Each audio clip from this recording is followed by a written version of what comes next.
E aí vamos lá. Bom, no ambiente do Colab, você tanto pode, né, a gente já falou, tanto pode trabalhar com texto como com código, né, e pode combinar as duas coisas. Uma outra coisa que é muito legal, e é um truquezinho interessante, é que por trás do Colab, o que você tem aqui? Você tem uma máquina, né? Você tem uma máquina que o Google cria lá e entrega para você trabalhar. Então, por trás dessa telinha aqui da web, tem um computador, tem uma máquina lá rodando, né? Uma máquina lá sendo executada lá na nuvem do Google, né? Para permitir a gente trabalhar com o Colab. E essa máquina, você pode executar comandos nessa máquina se você precisar.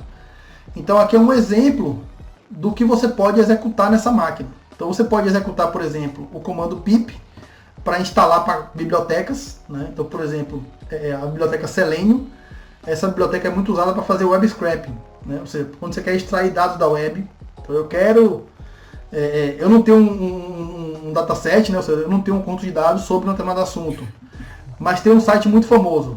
Exemplo, cinema, né? Então eu não tenho um conto de dados dos filmes de Angelina Jolie, mas eu sei que lá no IMDb tem uma página dedicada somente a Angelina Jolie. Então eu posso abrir essa página via código e extrair as informações que eu quero dessa página. Isso é o web scraping. E a biblioteca Selenium é uma das bibliotecas mais usadas para fazer web scraping, tá? Então eu posso instalar essa biblioteca se eu estiver fazendo web scraping, tá?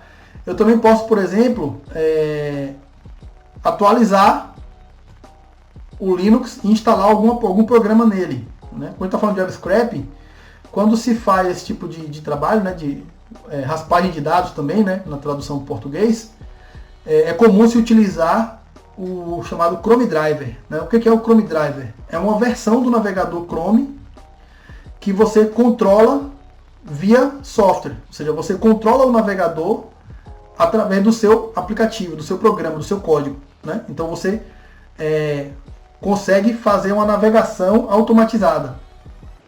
Isso pode ser bastante útil em algumas situações onde você não consegue acessar aquela página para extrair um dado. Por exemplo, você tem um sistema na sua empresa que exige usuário e senha para acessar ele, e o sistema acessa via navegador.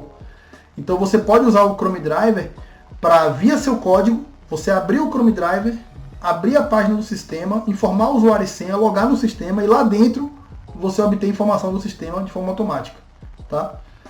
Não é trivial fazer isso, né? É bem complexo e dá um trabalho enorme. E as páginas da internet elas mudam toda hora. Então o seu código está funcionando, daqui a pouco para de funcionar. Eu já tive vários problemas com isso. Mas é um trabalho também bem interessante, é uma área bem interessante que muita gente usa. Principalmente quando você não tem a informação estruturada, né? Você precisa buscar o dado de algum lugar. Vou pegar um exemplo aqui. Você quer analisar notícias de um jornal, né? Então, ninguém vai te dar, nenhum jornal vai te dar a base de dados com as notícias do jornal, né, da semana passada. Então, você tem que cair no web scraping. E aí tem toda uma questão ética, né? O jornal ele tem o código de ética dele e ele, obviamente, não vai querer que ninguém fique acessando a página do jornal via código, né? Sobrecarregando o sistema dele de notícias, né, com acesso só para extrair informação. Então, todo um código de ética aí. Tem sites que não permitem fazer isso, tem sites que permitem, mas com restrições. Então tem que ser respeitado isso para que você possa fazer esse tipo de trabalho.